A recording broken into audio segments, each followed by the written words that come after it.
Buen día, ¿qué tal? ¿Cómo están? ¿Cómo andan? Bienvenidos, bienvenidas al Destape, bienvenidos, bienvenidas al Pase.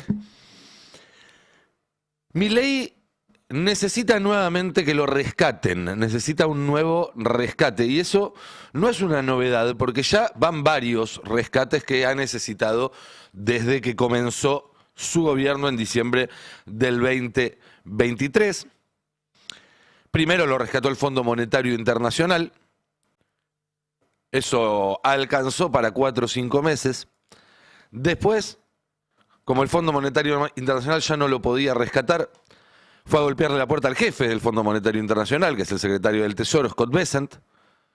¿Se acuerdan? Los tweets, el préstamo fantasma, todas las operaciones esas que se armaron. Cuando vieron que con lo de Bessent no alcanzaba, entonces fueron a golpearle la puerta al jefe de Bessent, que es Trump, y se sacaron esa foto, hicieron esa filmación, y Trump diciendo, si los argentinos no votan como yo quiero, entonces los voy a hacer pelota y demás. Y ahora, que ya no alcanza con Trump, o que Milei no sabe si Trump va a estar ahí mucho tiempo más también para sostenerlo, vuelve a hacer lo mismo. Toc, toc, toc, va y le golpea la puerta al jefe de Trump, que es Peter Thiel. Primero al FMI, después al jefe del FMI, que es Bessent, después al jefe de Bessent, que es Trump, después al jefe de Trump, que es Thiel. Está clarísima la escalerita. Ayer estuvieron en la Casa Rosada, en una reunión que, no sé si tenemos ahí la foto, la mesa encabezada por la motosierra, todo, ¿no? Como que nos trae mucha tranquilidad, calma, prosperidad, ¿no? Es una foto que dice, todo va a estar bien. No sé si ustedes no se sientan reconfortados cuando la ven. Y tras la reunión, Milei dio una nota para contar lo maravilloso que había sido el encuentro y lo bien que había hablado Peter Thiel de él. En serio, fue para eso la nota. Escuchemos algún fragmento. Que mantuvo con Peter Thiel, exactamente en Casa Rosada. Queríamos saber cuáles fueron las novedades. La verdad es que fue una reunión maravillosa. Peter Thiel hay que tenerlo presente, él es un anarcocapitalista, entonces él está muy interesado en cómo es ser presidente siendo anarcocapitalista. Ustedes saben que yo filosóficamente soy anarcocapitalista, y entonces ahí, digamos, Peter Thiel justamente lo que entiende es que no se va de un momento a otro como si fuera un switch on o un switch off al anarcocapitalismo. O sea, bueno, discutíamos que es un marco normativo y que uno tiene una situación inicial y que, bueno, lo que tiene que ir tratando es de que se parezca más. Y eso, digamos, tiene una contrapartida muy clara, ¿no? Por ejemplo, uno tendría que ver, ¿hay más presión fiscal o hay menos presión fiscal? Entonces, por ejemplo, yo le explicaba que nosotros cuando llegamos había un déficit fiscal consolidado de 15 puntos del PBI, 5 en el Tesoro y 10 en el Banco Central. Y bueno, es cierto lo que dice Milei. Peter Thiel es un anarcocapitalista, pero recordemos qué significa realmente anarcocapitalismo. Anarcocapitalismo es un sistema en el cual no haya reglas para el capital. Es decir, un sistema en el cual el capital sea absolutamente libre de hacer lo que quiere, entrar, salir de un país, etcétera. Y por lo tanto, todo lo demás, los estados, las personas, los recursos, debe subordinarse a esa libertad del capital. Esa es la filosofía de Peter Thiel. No vamos a repasar hoy de nuevo su biografía. Hicimos ya esta semana un par de apreciaciones bastante extensas sobre su persona. Pueden buscar la nota que publicamos ayer en el destapeweb.com. Ahí básicamente está todo, metí todo. Pero además, si no, los distintos editoriales que fuimos haciendo en el Pase de la Tarde y demás, porque es realmente interesante, es una figura que hay que entender. Pero hay que entender también esto, ¿no? Es una persona que encuentra una afinidad genuina con el proyecto político de Milei, que convenientemente también le sirve a sus propios proyectos de los que vamos a hablar en un rato. Vamos a escuchar la segunda parte de la entrevista que dio ayer el presidente argentino, donde siguió dando más detalles de su encuentro con el dueño de Palantir. Usted imagino que estuvo también en la reunión con el canciller, que es una de las personas que generalmente coordina este tipo de reuniones. Pablo estuvo conmigo. Bien, y cuando hablan de la compañía, por ejemplo, yo no tengo mucha información sobre Palantir más que la información financiera. Pero si me permitís, Julieta, no, esa parte no fue no es parte de la reunión, para nada parte de la discusión. Okay. O sea, no se discutieron inversiones, no se discutió sobre economía real. Claro. Pero esto es interesante ahí lo que dice Malena. O sea, a ver, porque claramente Peter Thiel tiene intereses en el sector agronegocios. Ah, no sabía. Bueno, claro. Entonces, sí preguntó por la industria agropecuaria de la Argentina. No, digamos, es que es mucho más inteligente la pregunta, porque él me preguntó qué estábamos haciendo para crear las bases para que el liberalismo se sostenga más allá de si esté yo o no en la presidencia, que eso es lo interesante. Ahí hay una clave, ¿no? Si esto se sostiene más allá de que esté yo o no en la presidencia. Es clave. Ahí lo que dice Milei también es cierto, no se hablaron de inversiones, no se habló de plata. Peter Thiel no viene a la Argentina a cerrar negocios. Peter Thiel tiene gente que hace eso por él. Él viene acá porque quiere mostrarse acá, porque tiene otras cuestiones que quiere ver en persona, hacer relaciones públicas, pero no es una persona que venga él a firmar un papelito de una inversión. Sí, asegurarse que las inversiones que hizo o que planea hacer tengan rentabilidad en el largo plazo. Y sobre todo, ver cómo funciona este experimento de Javier Milei que perspectivas le brinda para sus propios proyectos políticos. Pero a Milei lo que le interesa es que Thiel lo rescate de una nueva crisis que hay en puerta, que esta vez no es una crisis por falta de dólares, o por lo menos todavía no es una crisis por falta de dólares. Hay que ver qué pasa con la liquidación. Había algunos reportes de que el campo solamente liquidó el 10% de la cosecha, que es poco para esta altura del año. Tenemos ahí en la placa 8 la información que publicaba hoy LPO. Obviamente, siempre hace el campo esto a esta altura del año, ¿no? Se guarda la cosecha y te dice, bajame las retenciones o subime el dólar o inventame un dólar soja o algún mecanismo para que lo que me entre a mí por estos granos sea un poco más. Y todavía tienen la manija para hacerlo. Quizás en 2-3 años, si se desarrolla el sector de hidrocarburos, bueno, ahí va a haber 2 canillas y entonces se te acaba esa capacidad de presionar. Hoy la tienen. Pero incluso si no hubiera una corrida o si no hubiera una presión sobre el valor del dólar, la crisis social y política ya está. La crisis social y política que en la Argentina en general, después de 2001, venía después de la corrida. Esta vez la corrida pudo contenerse, pero la crisis explotó igual, como viene contando Roberto Navarro toda esta semana. Y en ese contexto, Milei necesita ordenar no solo su espacio, que está en el medio de una interna feroz, sino también todo lo que él consideraba su hábitat natural, que es todo lo que hay desde el centro hacia la derecha en la política argentina. Esto lo contamos 1000 veces. Fue la táctica de Trump, fue la táctica de Bolsonaro y es lo que trató de hacer acá Javier Milei. Por eso, durante 2 años, fue más duro contra el PRO que contra la oposición, porque su rival inmediato era el PRO para despojarlos de todo. Estuvo muy, muy cerca, no terminó de hacerlo y eso quizás le traiga problemas. Y además necesita ordenar la calle, el sentimiento social, la opinión pública que viene dándole sistemáticamente cada vez peor. Y que va a seguir en esta dinámica mientras sigan siendo malas todas las noticias, porque el presidente puede usar todas las mayúsculas que quieran para decir que todo está fantástico, pero después cuando uno va y mira con lupa, y en un rato lo vamos a hacer acá con Cande, se acelera la suba de precios nuevamente, esa idea que había de que la inflación de marzo había sido un pico y que en abril iba a caer a la mitad o una cosa por el estilo, cada vez va quedando más atrás. ya se está hablando de por lo menos un piso de 2,5 puntos, y otros hablan ya de 2,7, 2,8. El consumo no encuentra piso, el consumo sigue cayendo en supermercados, en comercios, donde se mide el termómetro social. Obviamente que si vos después en una estadística empardás esto porque se vendieron un montón de autos de lujo, podés lograr una estadística que te diga otra cosa. Pero lo que está cayendo es el consumo de fideo, de polenta, de arroz, de aceite, de jabón para lavar la ropa, de detergente, de dentífrico, de lo básico.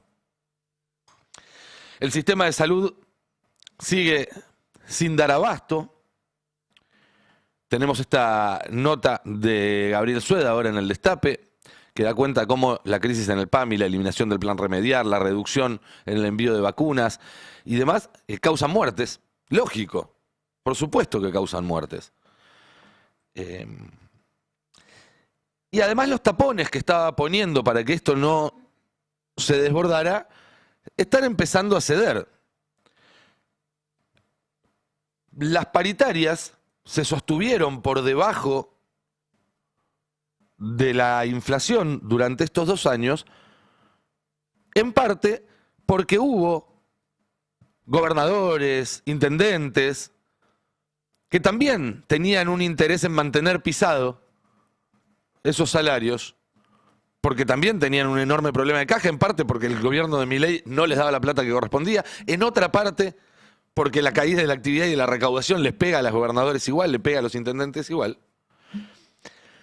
Y ahora ya estamos viendo intendentes y gobernadores que están rompiendo esa pauta salarial. Y cuando se rompe la pauta salarial, la rompe uno y después se mandan todos atrás. Es como cuando se vence un cerco, digamos, ¿no? Una vez que hay una brecha, pasa todo. En este caso, además, la brecha se da en la provincia de Córdoba, nada más y nada menos, donde Yarlor aceptó darle un 40% de aumento a docentes, lo cual está muy por encima de la previsión oficial de inflación y de lo que está dispuesto a dar el gobierno. Pero una vez, insisto, que ya hay un gobernador, y sobre todo si es un gobernador importante, que rompe esta brecha, todo el resto de los aliados va a empezar a correr atrás porque ninguno quiere ser el malo de la película. Todos quieren ahorrar cuando quedan escondidos atrás de la campera de Milei. Pero cuando tienen que poner la cara, cuando el reclamo les llega a ellos, bueno, van a empezar a aflojar también con las paritarias. Y TIL, la verdad es que puede ofrecerle soluciones a estos problemas que tiene Milei. ¿Tiene con qué? Tiene varias formas, de hecho, de hacerlo. Principalmente 3. La primera es la vigilancia, lo hemos hablado extensamente, lo que puede hacer Palantir en la Argentina, cómo durante 2 años se ha ido adaptando la arquitectura legal, el sistema de seguridad, de inteligencia y de defensa argentino para que Palantir pueda funcionar bien, cómo todos los cambios que fue introduciendo este gobierno, desde la ley antimafias hasta la reforma de la CIDE, los distintos decretos o cambios reglamentarios sobre las fuerzas, la aparición o la creación de unidades específicas para cruzar datos, para sistematizar datos. Bueno, hay una arquitectura que se armó para recibir a Palantir. Si Palantir ya está por llegar o está llegando en este mismo momento, la verdad no podemos saberlo porque por su propia naturaleza es opaca. Las 2 puntas de esa línea son opacas. Palantir es opaco y la CIDE hoy por un decreto puede actuar absolutamente en secreto y sin rendir cuentas a nadie y la comisión que debería controlarlo no está funcionando. Entonces no sabemos si Palantir está hace 6 meses, está hace 1 año, llega hoy, llega la semana que viene, llega en junio. Pero que está todo armado para que eso suceda, no hay ninguna duda. La segunda solución que puede brindarle Peter Thiel a Javier Milei tiene que ver con la manipulación. Palantir no solamente es una herramienta para vigilar, para reprimir, para agredir, sino que también es una herramienta para individualizar a nivel personal la información que después alimenta los algoritmos con los cuales se hace la campaña. ¿Se acuerdan que en 2016 Cambridge Analytica, que lo que se decía es se arman, utilizando filtraciones de datos, grupos, segmentos poblacionales con determinadas características y se hacen campañas orientadas específicamente a ese grupo. Entonces, a la gente que está a favor de la aportación de armas, hacer una campaña que habla de la aportación de armas. A la gente que está a favor del problema de la inmigración, le haces una campaña que habla de ese tema, etcétera, etcétera, etcétera. Bueno, hoy, 10 años más tarde, esa tecnología permite hacer lo mismo, pero con con blancos individuales, ya no grupos de 10.000, 100.000 personas, sino de a uno por vez. Palantir puede individualizar este tipo de factores y generar campañas de manipulación electoral ultra sofisticadas. Lo va a hacer el año que viene en la Argentina, sin ninguna duda. No va a ser una campaña, como le gusta decir a los libertarios, con la cancha pareja, Y ya es hora de que la oposición y de quienes quieran participar en las elecciones del año que viene representando a la oposición, vayan entendiendo que van a tener que dar una batalla asimétrica. Porque las redes sociales donde se va a jugar buena parte de la campaña son territorio del adversario, no es neutral. ¿Eso significa vámonos de las redes sociales, no participamos ahí? No, abandonar ese territorio sería un error. Ahora, ir de frente, como si fuera una batalla justa, como si fuera una campaña, como si estuviéramos en 2011, es ponérsela de frente y perder como en la guerra. Lo que hay que pensar son tácticas y estrategias para una campaña asimétrica. Asimétrica. Lo mismo, salvando las enormes distancias de cómo pensó Irán su reacción ante la agresión de Estados Unidos, que tiene a Palantir también detrás, de forma asimétrica, porque si iban a lucharle frente a frente, se los comían crudos en 2 días, y hoy le generaron un buen quilombo. Bueno, políticamente también hay que pensar en términos de asimetría para la campaña del año que viene, porque claramente se va a combatir en un territorio que domina el adversario. Y el tercer punto que puede aportarle Peter Thiel al gobierno es que ordena el círculo rojo.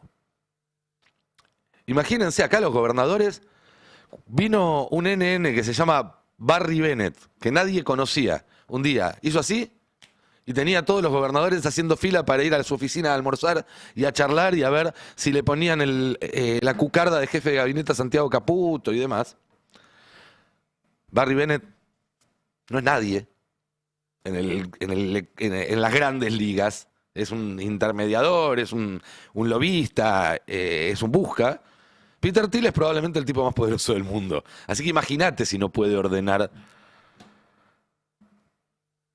a los distintos sectores que alguna vez compusieron el mileísmo.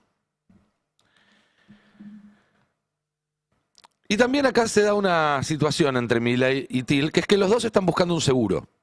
Los dos están buscando un seguro. Milei porque ve que Trump se puede caer en cualquier momento y sabe que el que queda a cargo es J.D. Vance, el vicepresidente de Estados Unidos, es empleado de Peter Thiel. Esta historia ya lo conté varias veces, pero rápidamente Vance era un flaco que estaba en la facultad, un nadie, va a una conferencia de Peter Thiel, se queda fascinado, le manda un mail, tiene una reunión con Thiel, Thiel lo contrata en su empresa, le da su primer laburo importante. Después de unos años, Vance quiere crear su propia empresa y Thiel es el que le pone la plata, la inversión inicial. Unos años después, Vance quiere ser político y Thiel es el que le banca la campaña. Y unos años después, Thiel se junta con Trump y de esa reunión sale J.D. Vance candidato a vicepresidente. Pero Thiel también quiere asegurarse que ciertas políticas que está aplicando Milei sigan si Milei no sigue.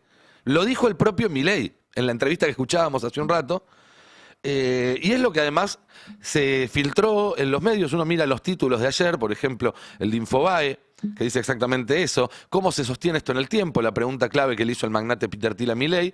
Y varios medios más hicieron título con la misma pregunta. Evidentemente, alguien quiso que se sepa que esa es la inquietud de Peter Thiel. Y miren este detalle. Esta es la tercera visita de Thiel a la Rosada.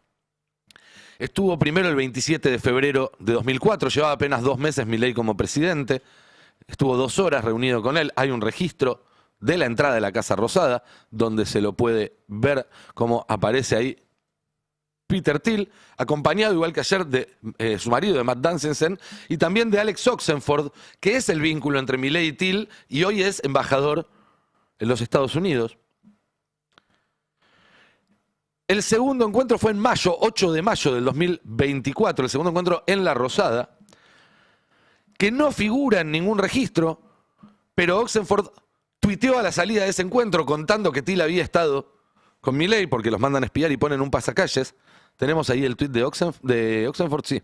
Visité a Javier Milei en la Casa Rosada con Peter Thiel, que me dijo que cree que las ideas de Milei son tan relevantes a nivel global como lo son para la Argentina. 8 de mayo de 2024, es una visita distinta a la anterior. ¿Lo ven?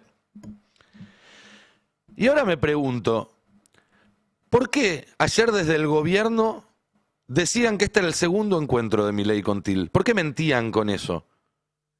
Lo hicieron voceros en off del gobierno que se lo dijeron a varios medios que ayer titulaban en su segundo encuentro con Thiel.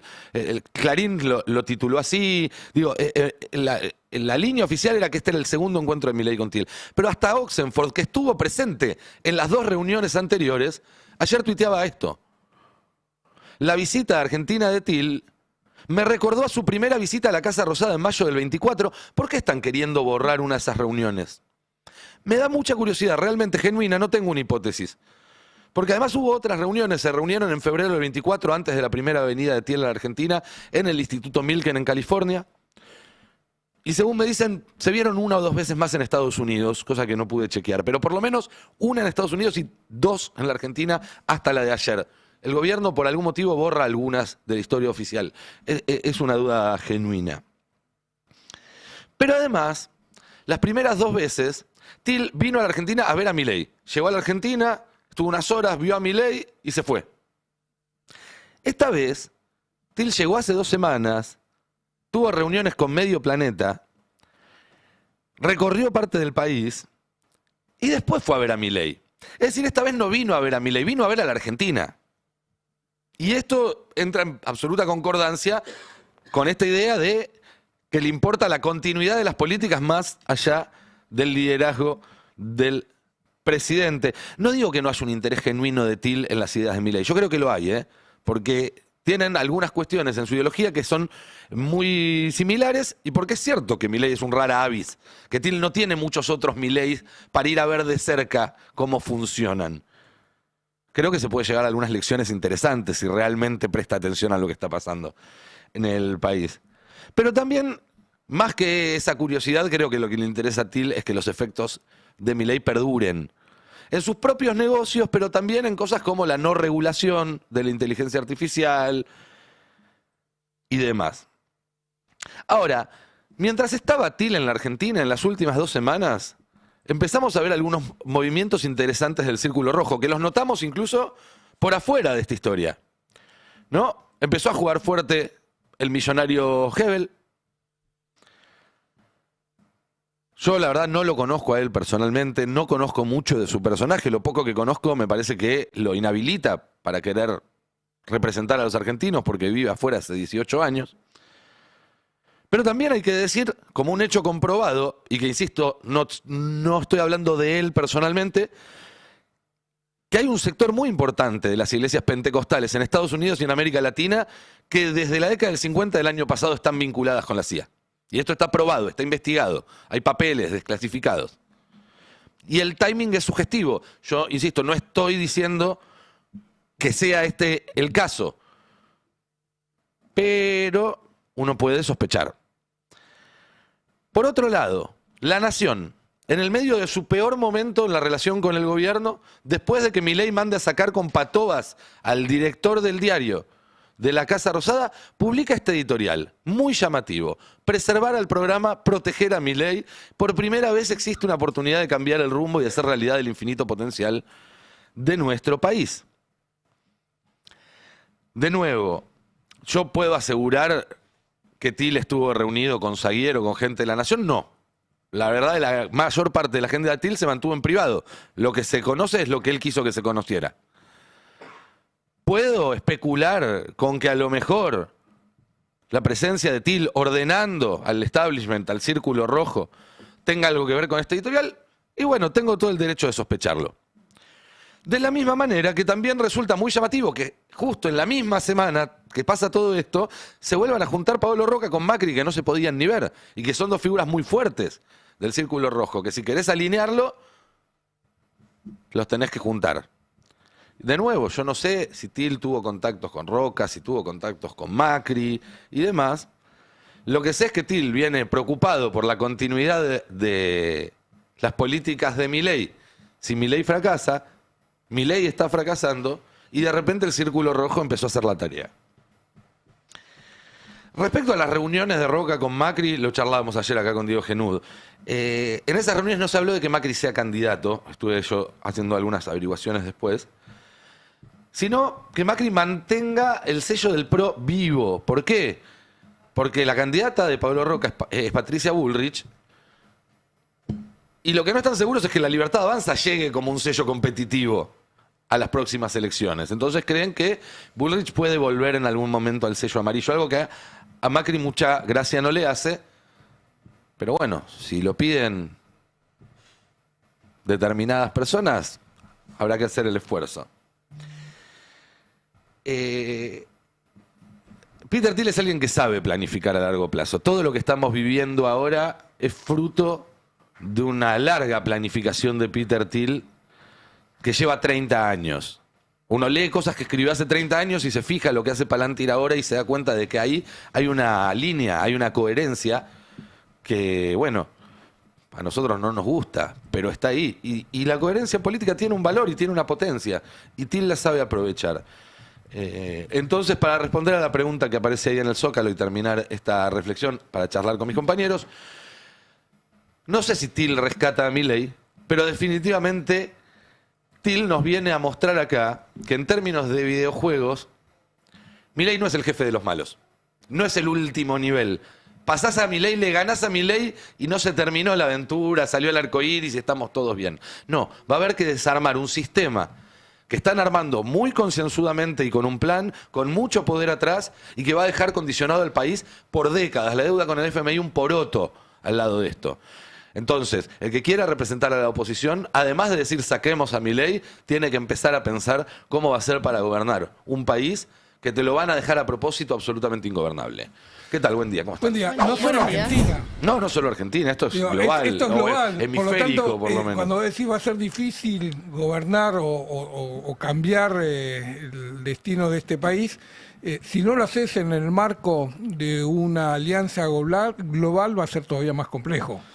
De una alianza, no sé si global, pero por lo menos con otros países con los cuales tengas intereses complementarios, ¿no es cierto?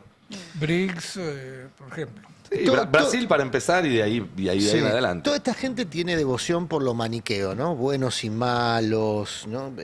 Y aparte lo maniqueo en el formato Marvel, no, o sea, lo maniqueo en el formato... Una mezcla de Marvel con la Biblia, ¿no? Sí, o sea, claro, una lectura de la Biblia en formato Marvel, en clave de Marvel. Un cómic místico sería Sí. lo que los ¿cómo se llama? Los estimula. En esa lógica, o sea, usando la lógica de ellos, lo que vos planteás es que podría darse una batalla entre Roca y Thiel, que es una de malos contra malos. No sé si una batalla entre Roca y Thiel. Yo creo que Roca hasta puede ser ordenado por Thiel. Por eso digo, en los términos de ellos, en los términos en los que Milei viene planteando sus confrontaciones, él tiene a Thiel, y enfrente Roca Claro, se posiciona Concha con alguien que eventualmente podría desafiarlo, siempre dentro del mismo esquema, o sea, como garantía de continuidad, ¿no? Sí. En la lógica de, bueno, ¿quiénes pueden ser los que continúen este experimento sin Milei?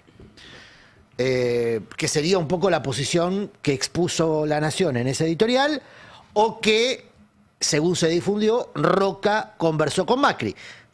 Porque si bien no hubo foto, hubo una difusión consensuada entre Roca y Macri de qué significó esa reunión. Bueno, la intención de empezar a establecer una continuidad del mileísmo sin Milei, digamos, ¿no? El experimento liberal libertario sin Es el Milei. gran interrogante. ¿Cómo se sigue con un antiperonista para reemplazar Bueno, a Milei? por eso a mí me impresionó mucho que el propio Milei hablase de sí mismo con fecha de caducidad. Claro, me voy a mi casa. No, Lo dijo la vez pasada, me voy a mi casa, y ayer cuando salió a contar la reunión con Til, dijo, no, él estaba interesado en saber si esto puede seguir con o sin mí. Sí. También se lanzó la reelección, es raro eso. O sea, También... un presidente no dice, la verdad que estábamos charlando cómo funcionaría esto sin mí. Sí. También para ser justo y ponerlo en contexto, era un sin mí post-2031, porque él al ratito habló de reelección y bueno, demás, lógico, ¿no? pues tampoco es Porque tan, tampoco puede decir, me voy a casa chambón mañana. no es, digamos. Tan chambón no es, pero es raro. Sí, es raro. Ahora, todo este proceso es raro, entonces hay que evaluarlo con parámetros no convencionales. En esos parámetros no convencionales yo anotaría que esta reunión se enmarca en lo que vos contás, a diferencia de las otras dos anteriores. Las dos anteriores tenían que ver más con incluso cuestiones de negocios bastante mundanas, transferencia de tecnología, a cambio de transferencia de datos. Los datos es el oro del siglo XXI, Sí, digamos, es un commodity. ¿no? Claro, es muy, muy relevante. Y las dos reuniones anteriores tuvieron que ver con eso, con cómo se podía servir Palantir de este gobierno en Argentina. Esta ocasión es distinta, porque ya el propio Til está pensando, como siempre pensó en Milei, pero en la Argentina como el modelo más perfecto y quizá perdurable, si es que a él le sale bien el plan, independientemente de la caducidad humana. Creo que vos hablaste en esta semana del transhumanismo, que es otra idea que estos tipos tienen en la cabeza, ¿no? Como... Bueno, es que no te cierra esto con lo que está pasando en la calle. O sea, con la crisis que tenés, no hay un mango, la gente puteando y todo, no te cierra lo que quieran hacer. O sea, bienvenido que lo planteen. Es que nosotros evaluamos con parámetros Salvo que- humanistas personas que se regocijan en su inhumanidad. Salvo que se cancelen las elecciones y listo, digamos, ya está, no hay más salvo democracia. que se salvo manipule, salvo que se salvo que manipulen se las la- elecciones, porque cuando uno ve las Sí, Cambridge encuestas, Analytica también. claro, cuando uno ve las encuestas y ve cómo pueden influir, te das cuenta de que el voto no está reflejando lo que le está pasando a la gente, sino lo que la gente cree que tiene que Pero pensar. está dicho, él lo dijo. Til dijo, la democracia y libertad son asuntos incompatibles. Y nosotros somos una minoría que por el voto no hubiese llegado jamás, pero tenemos la tecnología para llegar a través de la tecnología. Manteniendo la ficción democrática. Esta es la novedad de este tiempo respecto a la dictadura de los Y acá 80. tenemos una Después te lo previa. Sí. Perdón, pero recordemos también que tanto Trump como Bolsonaro primero trataron de manipular las elecciones, después trataron de anularlas denunciando fraude, y cuando el plan A y el plan B no salió, sacaron gente a la calle a tratar de romper todo a ver si con eso lo frenaban. Y eso- Es decir, hay muchas instancias en las cuales se Sí. puede ir degradando esa Tanto situación. Lula como, digo Lula porque es un emergente exitoso de una campaña que lo llevó a prisión, alumbrada por este mismo dispositivo. Tanto Lula como otros experimentos, ahora Hungría, por ejemplo, que demuele uno de los estandartes de este dispositivo, muestran un camino de salida. Yo digo para no enredarnos Gracias. en la ciénaga, No, claro. no, pero ahí tenés... Hay caminos Sí. de salida y hay experimentos que plantean un camino de salida. Para llevarlo Claro, a la- pero ahí Es colectivo, es Lo colectivo. que tenés ahí, el problema es que cuando Milei gana y va a la segunda vuelta, él se anticipaba y decía, ojo que va a haber fraude si yo no gano. Bien, gana, es presidente. El año pasado tuviste elecciones de medio término con 30 puntos de diferencia que dieron ganador a uno y dieron ganador a otro en el mismo sistema en la provincia más grande de la Argentina. ¿Qué voy? El sistema democrático funciona y la credibilidad todavía es muy alta, entonces tenés ese gran escollo para toda esta gente que no lo podés derribar. Le funcionó a Milei, ganó las veces que tuvo que ganar por voto popular, ganó también la oposición cuando tuvo que ganar. O sea, es muy difícil de No, pero es decir que la oposición la debería- manipulación yo lo que digo- de ese sistema Correcto. electoral. Es mucho más difícil si la oposición colabora. O sea, si Bueno, la oposición colabora con su Ni propia destrucción y se hace mucho más cuesta arriba. ¿Por qué digo esto? Porque ahora la oposición en su conjunto, después tienen sus matices, sus niveles de colaboración, pero ahora va a tener el desafío de la reforma electoral. La reforma electoral está hecha a medida de Peter Thiel. Casi que te diría que se envía con Peter Thiel en Argentina como una ofrenda al personaje que la inspira. Porque si uno ve la reforma electoral, la reforma laboral también, pero digo la reforma electoral, tal como está escrita, sigue los parámetros de una democracia vaciada. Por ejemplo, el financiamiento de los partidos políticos hecho por organizaciones económicas, que pueden ser organizaciones criminales. Hay antecedentes dentro del propio experimento libertario de esto. Expert, Fred Machado. Sí, claro. Milei, Fred Machado. Sí. Digamos, Bullrich, Fred Machado. Bullrich, Fred Machado. O sea, dentro del experimento Milei ya sabemos que... Mameluco. Bueno, Hay varios. entonces vos le entregás a... En principio nosotros miramos a los narcos, que sería la versión lumpen de la transnacional económico electoral, ¿no? Porque TIL representa eso, una transnacional, y después tenés pymes, pymes criminales, digamos. Pero después el nivel de sometimiento al que se someterían los gobernadores respecto a su baja capacidad decisoria, incluso sobre sus calendarios electorales, si votan esta reforma electoral, es fenomenal, es histórico. Porque la reforma electoral, otra vez, contiene trampas específicas para, por ejemplo, evitar el desdoblamiento de las elecciones en las provincias, que es un mecanismo que le permite a las provincias mantener, aunque sea la ficción federal. Y además, que convengamos, ¿no? Argentina tiene una Y ficción además federal Adri bastante... tiene medidas que lo que hacen es concentrar más la capacidad de hacer campaña con tener plata, porque al sacar los Tal espacios cual. gratuitos de televisión vas a hacer que toda la publicidad de televisión la pueda saturar un candidato que tenga plata atrás. También, bueno, esto ya viene de una reforma anterior de Macri. Los sindicatos no pueden aportar dinero, No. las empresas sí, Sí. y ahora con un límite mucho más alto, y los privados también con un límite. Es decir, son todas medidas que tienden a que cada vez tener plata sea más influyente en política y ser una persona, un ciudadano, no lo sea. Si querés- Eso va en contra de la democracia, Si querés, básicamente. tenemos una placa para ordenar por lo menos lo que se propone el gobierno, si te parece o cuando vos quieras, porque, claro, se va a hablar mucho de esto, creo que es el Ahora tema... en un ratito Bueno, nos metemos cuando vos de digas. Digo, lleno. frente a pero- eso, sí. frente a ese análisis, ¿cómo interpretás el cambio de humor que reflejó ayer el índice de confianza del consumidor de la Ditela, que marcó por primera vez dos rupturas? No solo una profundización de la desconfianza del consumidor, sino que por primera vez el interior también. El interior venía acompañando mucho más que la ciudad de Buenos Aires, el Gran Buenos Aires, y esta vez se rompió y la tendencia del interior fue a la caída, y fue también transversal porque agarra a todos los sectores socioeconómicos,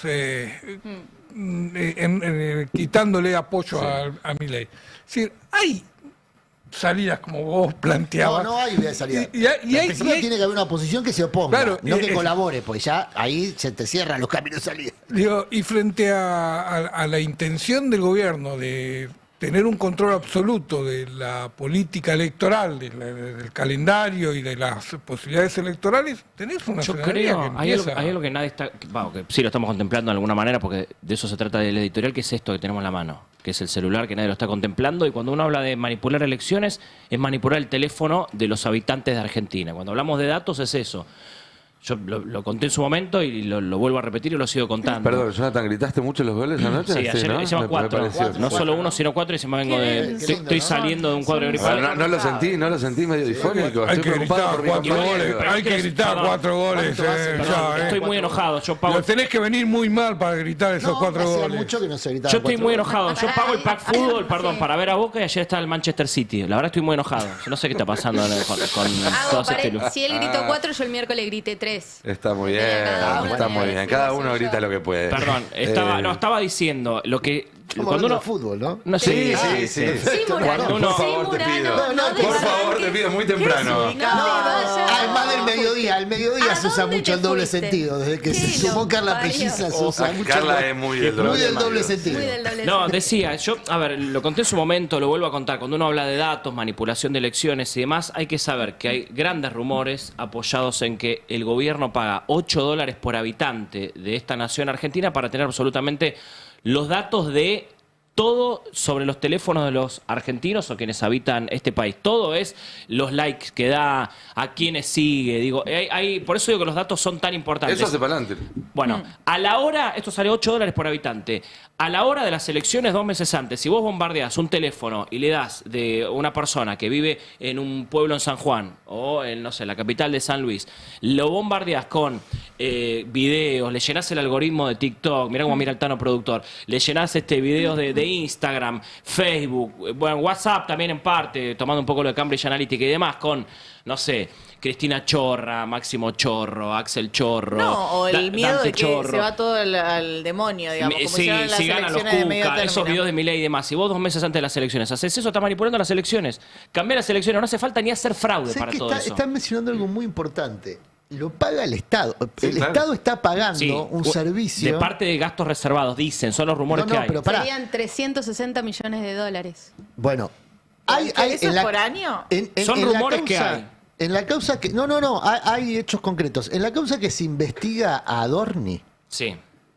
está bajo investigación 2 contratos de 2 empresas por compras amañadas, es decir, licencias, licitaciones truchas, de 2 empresas que están bajo investigación porque se presentaron a licitación formando parte de un dispositivo de licitación amañada muy conocido que es, se presentan 3 que tienen el mismo domicilio de las 3 razones sociales, los mismos directores, los mismos... Bueno, ¿por qué está en la causa Adorni? Porque esas empresas tienen vínculo con Betty, la esposa de Adorni, a través de la provisión de servicios de coaching. Le mandaba mensajes así tipo, No, tu ¿qué? vida es linda, Pero fíjate, despertate si querés, con onda. podés. Fíjate lo interesante de la historia. Hay 2 planos de esa historia. Por un lado, la cuestión institucional. Che, el Estado está pagando por... Ahí dice servicio de SMS. No es servicio de SMS, es servicio de intervención telefónica por distintas vías, por mensajes, que es lo que vos contás. Y está pagando una fortuna por eso. Claro. Hizo una licitación amañada que fue a manos de 2 empresas que están bajo investigación por sospechas. Pagar retornos a través de Betty. Y- Entonces, tenés los 2 planos de este gobierno. La rapiña, que le vemos, digamos, todo y el te agrego el tiempo, tercer plano. y la cuestión institucional grave. Y te agrego En el mismo tercer plano, episodio, Adri, que es la ineficiencia y la ineptitud puestas al servicio de eso.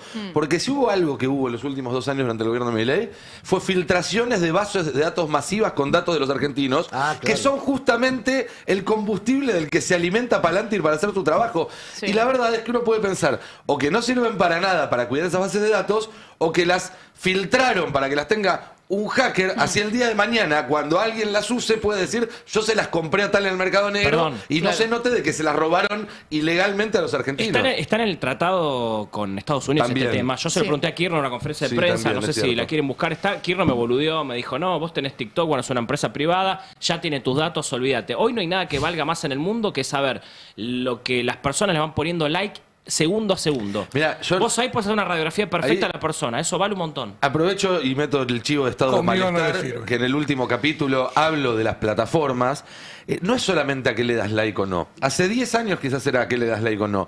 Hoy, esto sabe cuántas veces por día lo miro, cuánto tiempo lo miro. Cuando estoy scrolleando, sabe si en una foto me detengo 1 segundo y en otra me detengo medio segundo. Eso. Sabe Sabe si si te moves pestaneo o no. mientras estoy Sí. mirando.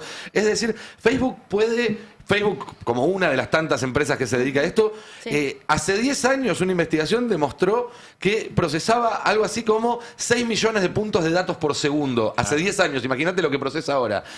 Está todo acá, está los movimientos de tu GPS, están está todo. Es mucho más que lo que hacemos conscientemente. Sí. Y lo que Saben yo de sí nosotros creo- cosas que nosotros no sabemos de nosotros. Y hasta Yo lo sí que creo no- que hay que historizar un poco esto en términos de que estamos hablando de un modelo económico de la Argentina y estamos hablando de la democracia o del peligro de la democracia. Y no hay que olvidarse la continuidad que hay de este modelo económico con el de Martínez de Oz en términos de la reconversión, la reforma estructural de la economía argentina, que es lo que vimos durante estos 2 años, pero sobre todo y con un deterioro muy marcado en el último tiempo con la caída de la actividad económica, con sectores que solo crecen si tienen que ver con actividades extractivas, digamos, con una economía reprimarizada. Ahora, en el 76 eso se hizo con una dictadura.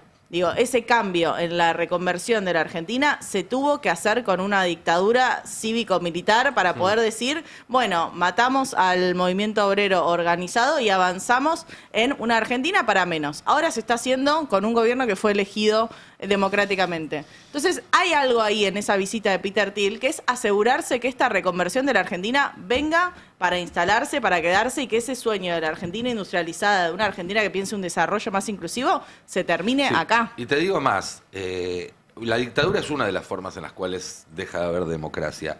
Vieron que hubo una discusión hace unos par de meses con Anthropic, el Pentágono Anthropic, porque lo que le pedía el Pentágono Anthropic era la automatización de las armas, es decir, que no hubiera humanos en el circuito, humans on the loop. Hoy la tecnología detecta al sospechoso, lo analiza, lo sigue, decide si es un blanco o no, y después dirige el dron hasta el lugar y lo ejecuta, pero en el medio todavía hay una persona que supervisa que todo eso esté bien hecho, digamos, o que esté hecho de forma correcta. Lo que pretende el Pentágono es eliminar eso y que sea totalmente autonómico, que sea el software el que hace todo el proceso sin humanos en el circuito. Perdón, Fer, déjame terminar, así se entiende mi concepto. Eso es peligroso. Por un lado, por el escenario Terminator, digamos, ¿no? Las máquinas se vuelven locas, nos matan a todos. Pero mucho más inmediatamente es peligroso porque ese mismo concepto se puede aplicar a los algoritmos en otras áreas, en la economía, en el desarrollo político. Entonces, la idea de Thiel es reemplazar la democracia por un sistema algorítmico sin humanos en el circuito, donde haya un jefe que ponga un prompt, como vos le haces con ChatGPT, que diga: necesitamos reconducir la economía porque hay que producir 5.000 misiles por mes, y que solo, sin humanos en el circuito, diga, bueno, entonces hay que cerrar tales fábricas, reubicar a esta gente que vive acá, ponerla acá, y que todos los procesos económicos, políticos y demás pasen a estar automatizados por un algoritmo. Eso también es eliminar la democracia, porque ahí ya no hay voluntad popular que valga. Entonces, me parece que tu paralelismo con la dictadura es muy acertado, porque son métodos distintos de buscar lo mismo, que es aislar la política de la economía. Que la economía, el capital, tenga su propio camino de acumulación, de multiplicación, Sí, como y si que la eso fuese política no pueda hacer neutral. nada para evitarlo. Y como si eso fuese neutral y apolítico, como diciendo, bueno, esto es lo que hay que hacer. ¿Por qué? Porque lo dice el algoritmo, no sé, yo ni idea. Hay que tener en claro que aplicando todos esos algoritmos bombardearon una plaza que se llamaba Plaza de la Policía Así es. en Teherán, Sí. porque el algoritmo Policía. confundió Plaza de la Policía con una comisaría. Con una comisaría, Así ¿no? es. Digo, están presentándote todo esto como un gran avance, pero todavía tiene deficiencias muy notorias. Bien, Fer, Perdón, le sí, pongo cifra al contrato, 3.600 millones de pesos. 3.600 millones. Es una, Es un una numerito. plata Es una- a dos empresas. Hay están plata, bajo- entonces hay plata. Para Para, eso para sí, esto claro. hay plata, pero es Para plata Peter nuestra. Thiel también. Hay una influencer, ¿no?, que se hizo famosa diciendo con la tuya contribuyente. Sí. Bueno, esto es con la tuya contribuyente. Así Es un modelo de intervención de doxeo político patrocinado por los impuestos de los contribuyentes. Así es. Bueno, digo, para la gente que se molesta con esas cosas. A mí me molesta, pues yo espero que mis impuestos vayan a otros lados mucho más virtuosos que estos. Ayer Bueno, igual nuestra. fue un día que, más allá de lo de Peter Thiel, que sin duda es una noticia importantísima, fue un día muy potente, porque hubo novedades políticas y judiciales con la reforma laboral, porque hubo novedades políticas también muy importantes en la oposición, y hubo novedades económicas. Vos, Fer, tenés algunos números que desmienten un poco el relato de Milei de que está todo pum para arriba. Sí, porque seguramente después Cande puede profundizar lo que fueron los datos del INDEC de consumo mayorista en supermercados y en los centros de compras, que cuando vos ves el consolidado de los 2 primeros meses está todo congelado. Salió también el índice que elabora la Cámara Argentina de Comercio. Y la Cámara Argentina de Comercio hace una evaluación no solo del consumo masivo, que es lo que estamos acostumbrados a mirar y lo que estamos acostumbrados a evaluar o a ver cómo se está retrayendo en Argentina, sino que toma el consumo de bienes y servicios. Hace una encuesta bastante más amplia de lo que suele ser el informe del INDEC o de consultoras como Esentia, que tienen excelente número sobre qué está pasando con el consumo consumo masivo, especialmente en supermercados y en canales minoristas. Este informe se caracteriza por medir mucho los bienes de consumo, los bienes durables, los servicios públicos. Hace un índice que en el ambiente de analistas económicos está muy bien valorado. Y esto es lo que le arrojó en marzo, no en febrero, no en enero, en marzo, es decir, ayer. Porque INDEC te informa lo que pasó en febrero y es lo que Milei te dice, no, lo que pasa que los días de paro, los feriados y todo eso. Estos son datos actualizados a marzo. Le dice que el consumo de bienes y servicios cayó 0,5%, el global. Le dice que el interanual en marzo cayó 1,3%. Y que va en el año acumulado un 1% de caída. Es decir, enero, febrero, claro, había mejorado, parecía que no estaba tanto, ya está, pues si el interanual de marzo te dio 1,3 y el del acumulado del año te da 1 para abajo, significa claro, que venían un poquito mejor. Esto es que están empeorando. Y el consumo masivo, dice, en marzo dice, bueno, pudo haber mejorado 0,2 contra el mes anterior, pero cayó 3,4 en forma interanual. Es decir, le está hablando de un desplome todavía mucho más fuerte del que midió el INDEC en febrero.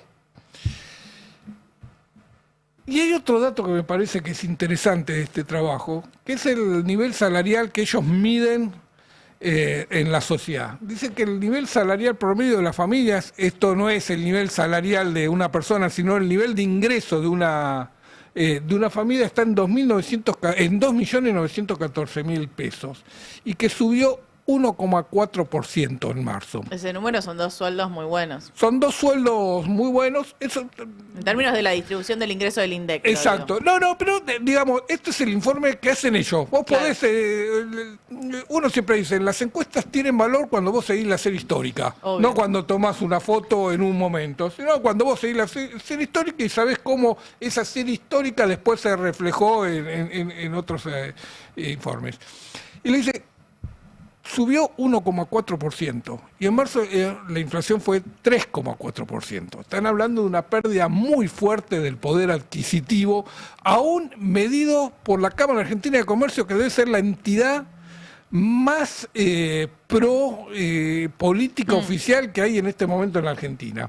Él fue no me acuerdo el nombre del presidente. Griezmann fue uno de los que salió a apoyar a Caputo y a Milei. Totalmente, es la primera bandera. Cada vez que hay un acto de gobierno, o que sale una ley o sale una regulación del gobierno, Griezmann es el primero que levanta la mano y dice, este es el camino, por aquí vamos, y respalda. Ayer no dijo nada respecto de la prohibición de ingresar a los periodistas a las casas de gobierno. No hubo ninguna cámara empresaria que se haya pronunciado sobre este hecho que es de una gravedad institucional tremenda. Y la normalización de esos hechos es lo que le da cuerda al gobierno para después seguir avanzando. El último dato de la Cámara que me parece relevante es que dice, la tasa de interés bajó sustancialmente, pero el crédito no se reactiva. Y si no tenemos crédito, no hay consumo de bienes durables. Si no hay consumo de bienes durables, no hay posibilidad de salir de este bajón general del consumo que están reflejando en todas las estadísticas.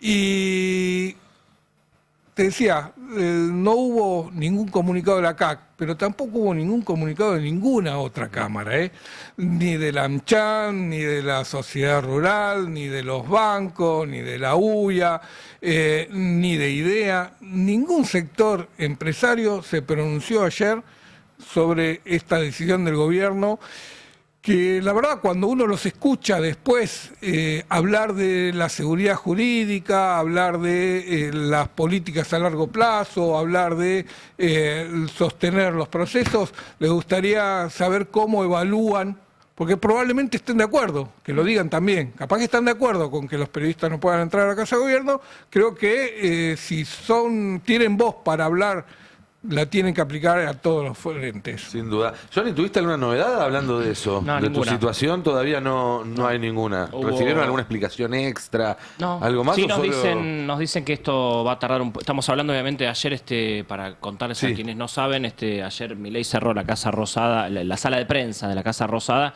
nos prohibió el ingreso a los periodistas que estamos acreditados por primera vez en la historia. No lo hizo ninguna dictadura en Argentina, menos un gobierno democrático. Lo hizo Javier Milei. Esto fue ayer.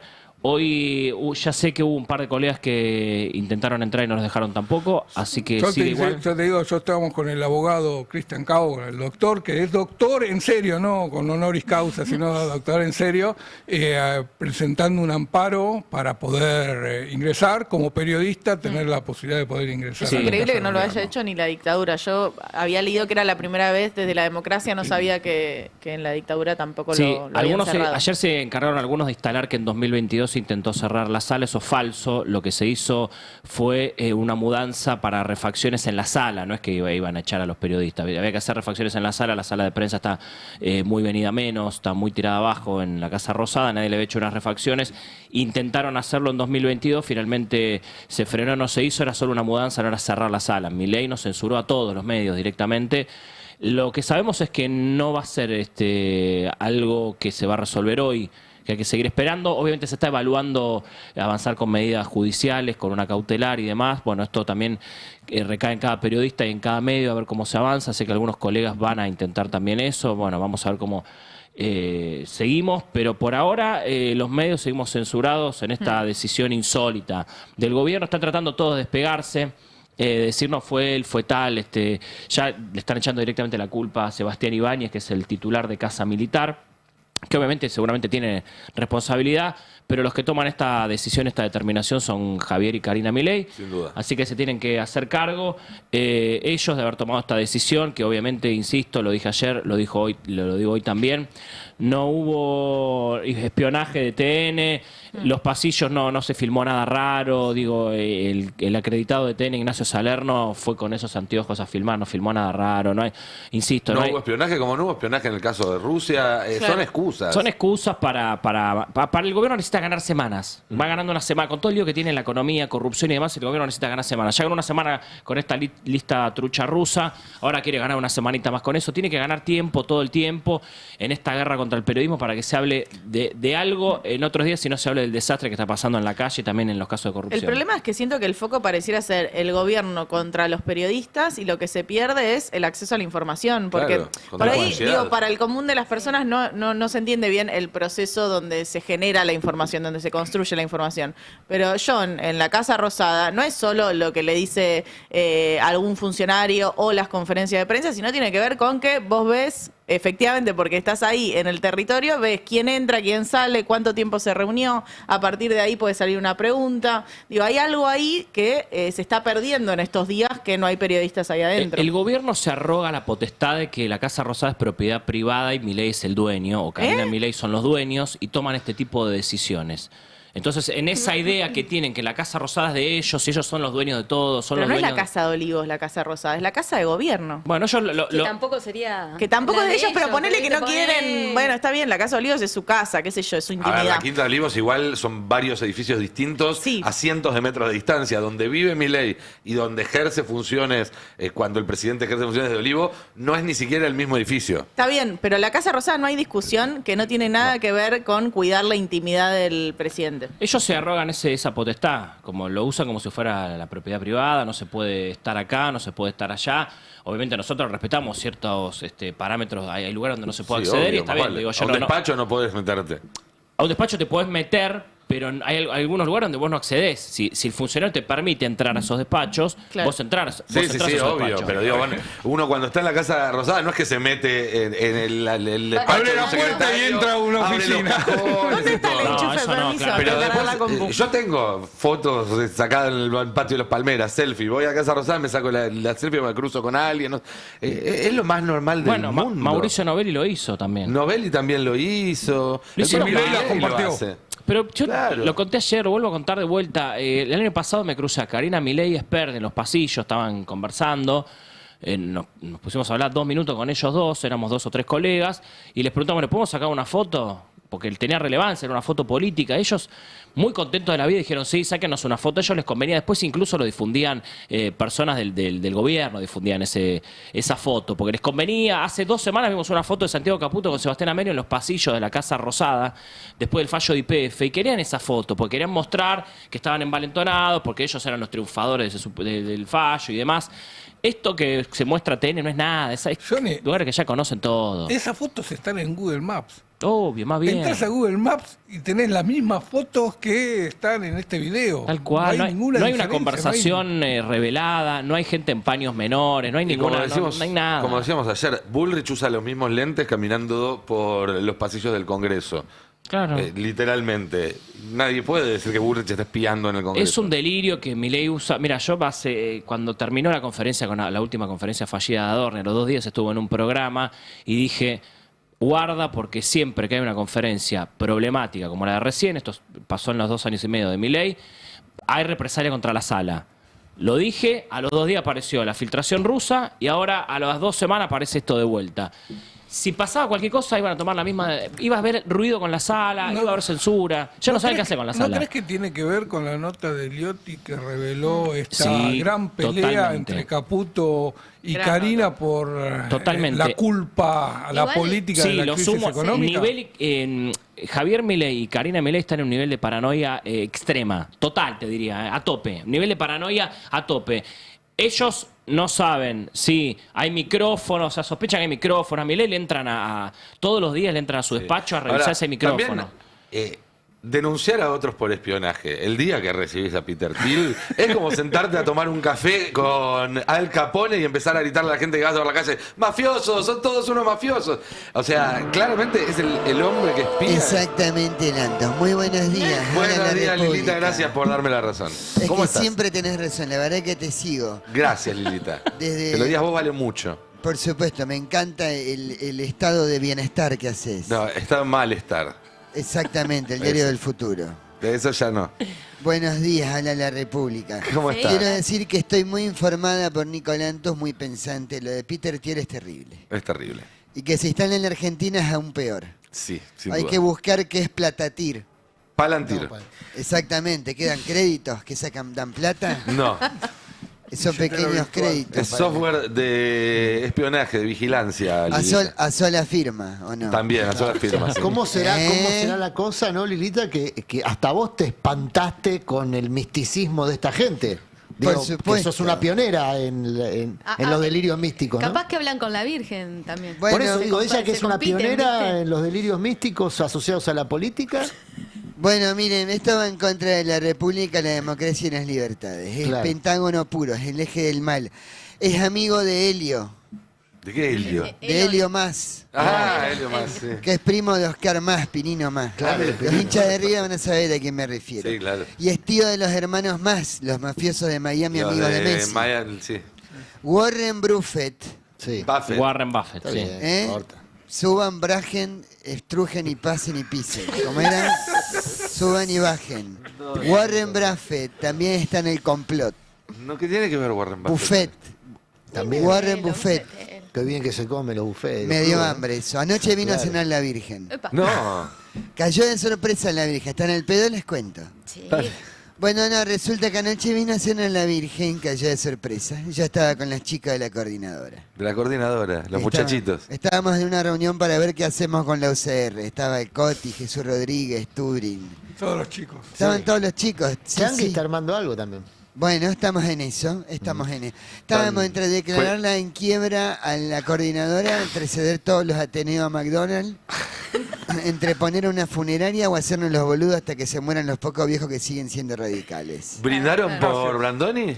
Brindar, por supuesto, por el recuerdo del gran Luis Brandoni, Y sí. un gran actor y además gran radical. Me desperté a las 4 de la mañana con mucha acidez. La verdad es que tengo un tornado en el estómago en este momento. Pero el viento no salía ni por el norte ni por el sur. Así que me tomé un ortolín. ¿No tomaron nunca ortolín ustedes? No, la ¿Para verdad. qué sirve, Lilita? No voy a entrar en detalles, pero en Katrina fue una leve brisa de primavera luego que pasó en mi baño anoche. Demasiado, demasiado. ¿Dónde está Navarro?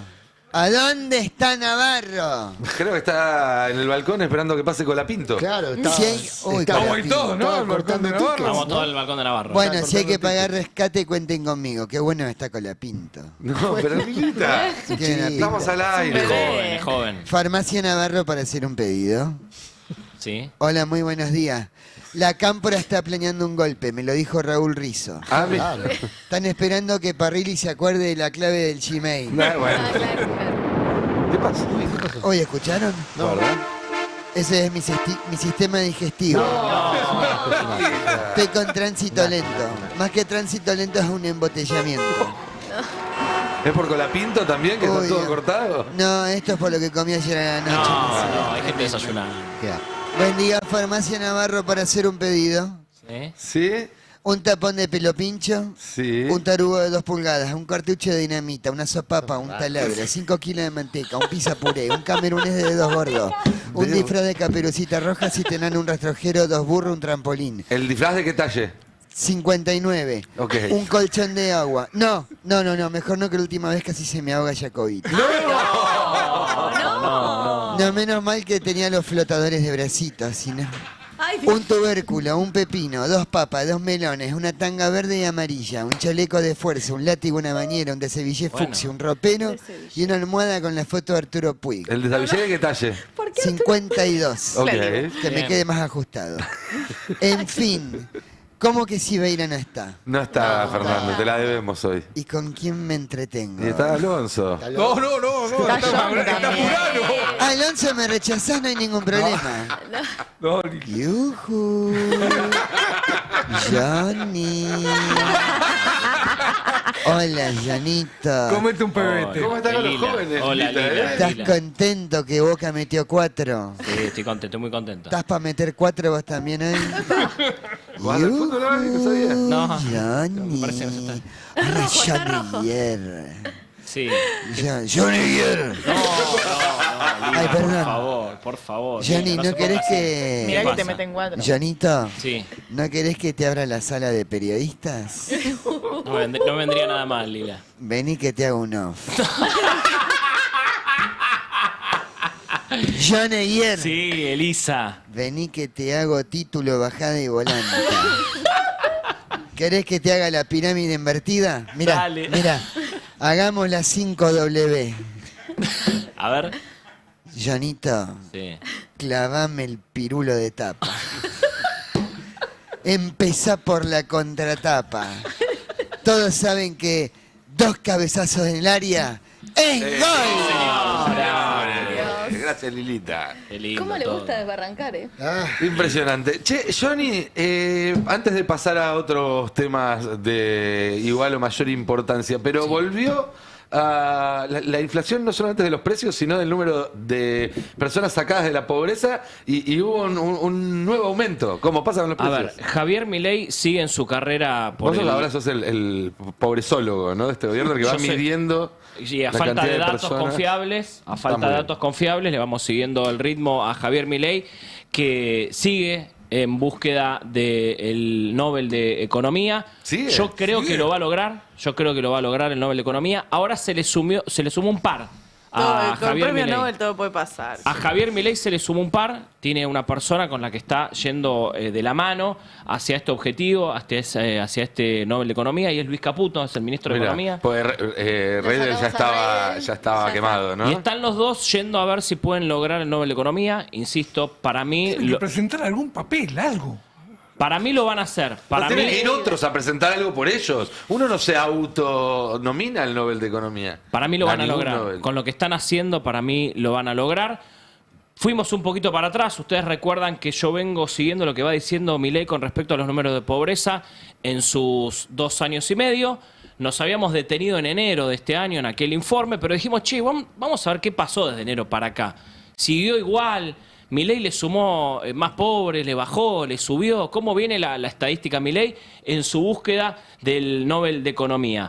Nos fuimos al 31 de diciembre, ahora ya, del 2025, y lo encontramos a Milei diciendo que había sacado 14 millones de la pobreza.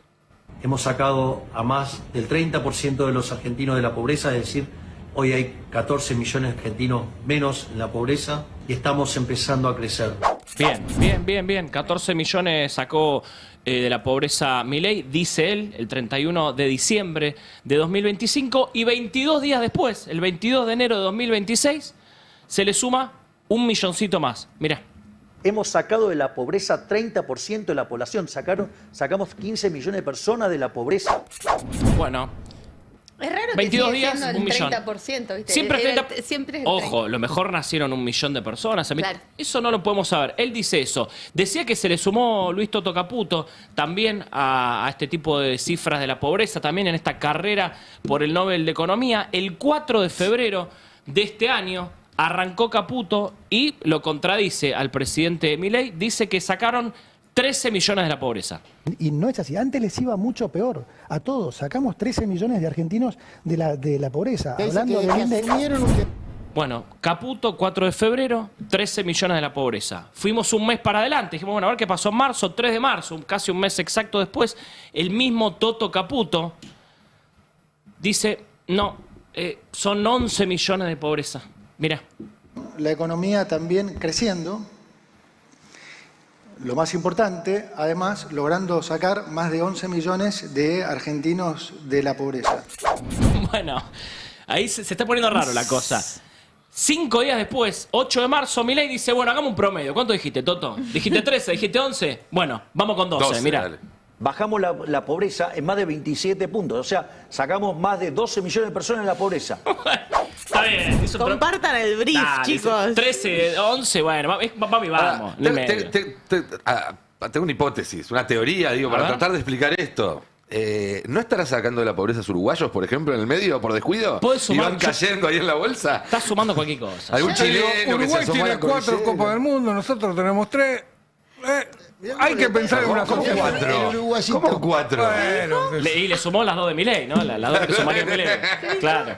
digo, están reconocidas por la FIFA, así que no hay más discusión. Acá pasa algo insólito, porque Milei el 8 de marzo dice sacamos 12 millones de la pobreza, pero 2 días después, el 10 de marzo dice que sacó 15 millones, mirá. Hoy en 32, la mayorista en 24, eso muestra que es una política pro pobre, porque en el medio sacamos a cerca de 15 millones de personas de la pobreza.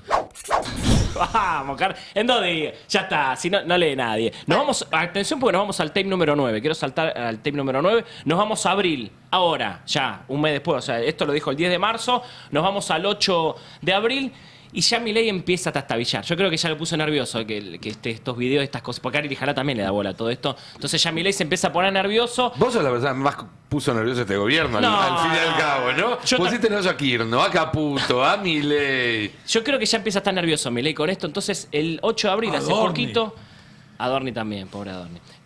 8 de abril, hace poquito nada más, después de decir un mes antes que había sacado 15 millones, ya nervioso Milei dice 12-13, mirá. Nosotros sacamos básicamente más de 12, 13 millones de personas de pobreza. 12, 13, ni idea, por ahí. Más o menos. Vamos y vamos. Cerramos cuenta, varón. 12, 13. El 14 de abril ya dice, no, pará, no podemos decir 12. Decimos uno de verdad, digamos uno de verdad.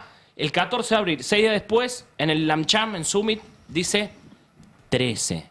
Cuando vean cómo cae la inflación, cómo cae, digamos, la pobreza, porque hemos sacado a más de 13 millones de personas de la pobreza. Ahí va, listo, ya está. 13 millones. Más de 13, además es como que te abre el horizonte. Sí, pero Caputo es vivo y 2 días después, el 16 de abril, dice, no, pará, no, seamos serios, muchachos. No, 13 no, pará, son 12, son 12. Mira lo que dice Toto Caputo, son 12. Able to lift 12 million people out of poverty. 12 million people, viejo. 12 millones de personas, te lo dice en inglés para que lo entiendan todos. 12 millones. Y Milei hace poquito, 23 de abril, ayer. 23, no, pensé que hace 23 millones, ya me pareció un montón. Y te digo, el paso que venimos puede pasar cualquier cosa. 23 de abril, ayer Javier Milei dice, no, muchachos, vamos, dale.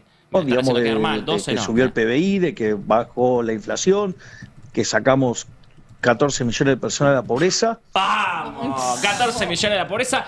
y llegamos hasta acá. Por ahora, vean, 4 meses del año va... Es para hacer un gráfico, Cande, ¿eh? Va así, 12, 11, 13, 14, Parece un 13. electrocardiograma. Parece un electrocardiograma. Serruchito. Lo seguimos haciendo, lo seguimos Milei, lo seguimos poniendo nervioso minuto a minuto. Los delirios de Milei, el INDEC de Milei es sobre a cuánta gente sacó de la pobreza.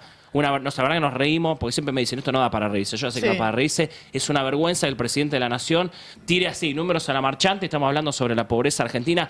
Claramente una mentira más de este gobierno en estos 2 años y medio. Y nadie sale a decir, che, eso es fruta. Nadie. Eso es falopita. Nadie. Yo sé que le llegó a este video a Milei que hicimos ahí en el verano, le llegó... Igual lo vio todo el mundo. Lo vio todo el mundo. Es la mejor muestra de lo deteriorado que está el sistema de salud en Argentina. Pero yo te digo algo, si lo hacemos con otros puntitos, si vos lo haces con... Esto arrancó con el 17.000% de inflación, así arrancó este gobierno. Claro. Así arranca este gobierno con la inflación. Si lo hacemos con otros puntos, si vos vas a otro punto, es lo mismo. Es el gobierno de la mentira este. Sí, las contradicciones en cuanto a lo económico. Recordemos que el año pasado se iba a levantar completamente el cepo, eso no sucedió. Caputo diciendo que se vienen los mejores 18 meses, hablando de la inflación con cero. Bueno, habría que recapitular todas las veces que Milei dijo que la inflación iba a empezar con cero en un par de meses para adelante. Te sumo algo. El otro día una persona del entorno de Santiago Caputo me contó a mí en la Casa Rosada, cuando podía entrar a la Casa Rosada, me decía... Estamos tratando de no usar más cifras, porque Sí. No, en serio, 2 años y medio después. me dijo esto porque, pero no sobre el tema de la pobreza, sino sobre el tema de la inflación. Recuerdan que Milei hace un par de meses dijo, va a empezar con cero. Están tratando de recomendarle al presidente de la Nación y a Luis Caputo, después de esta declaración de 18 meses, que no se usen más cifras, porque siempre les juegan contra. Están tratando de hacerlo.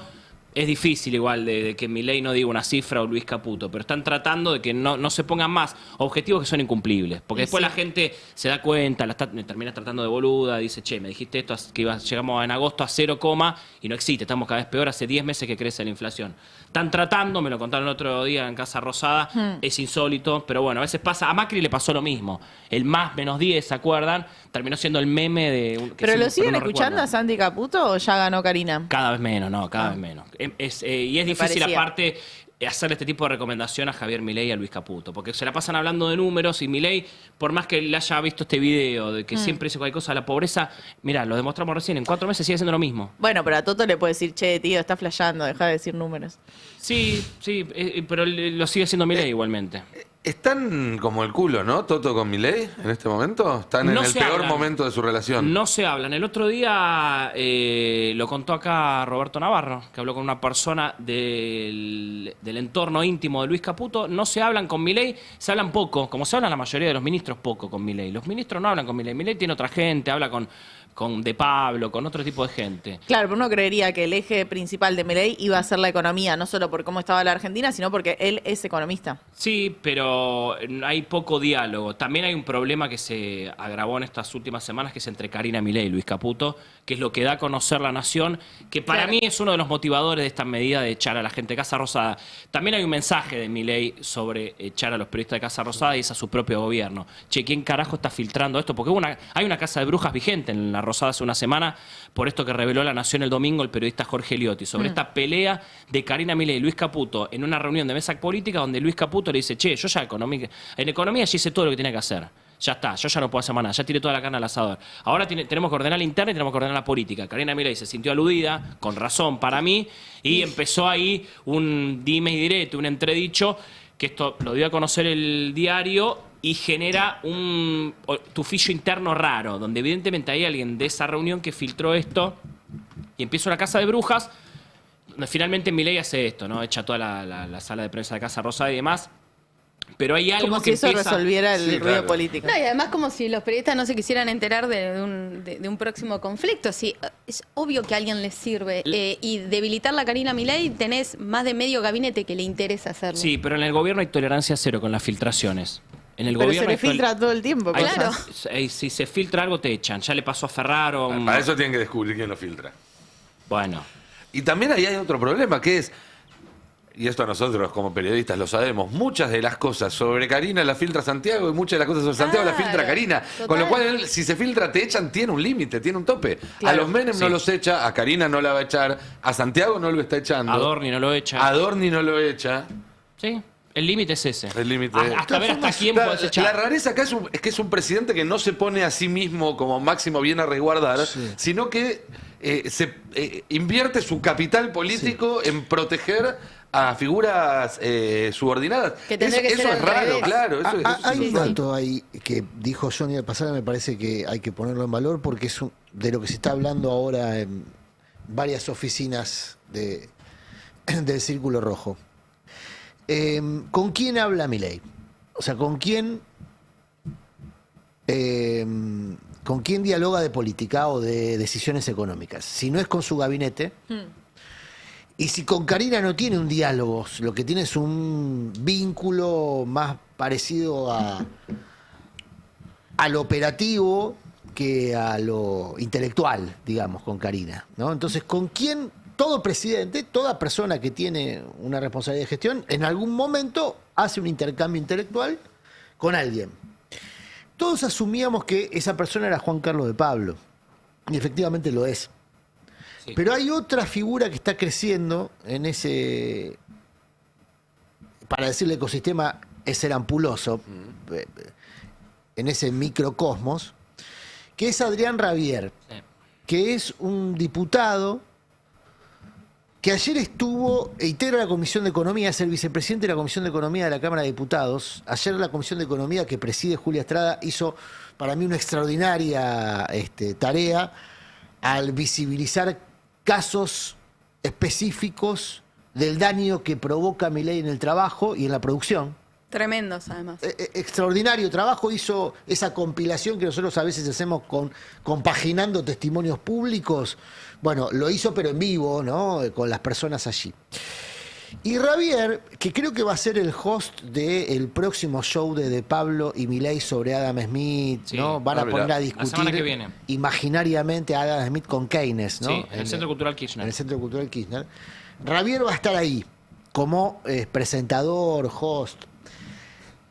Yo estuve estudiando un poco a este personaje porque me dijeron, mirá, seguilo, es una persona con la que Milei habla más que con el ministro. Por eso lo traigo a colación, porque justamente vine a cuento de esto que decían.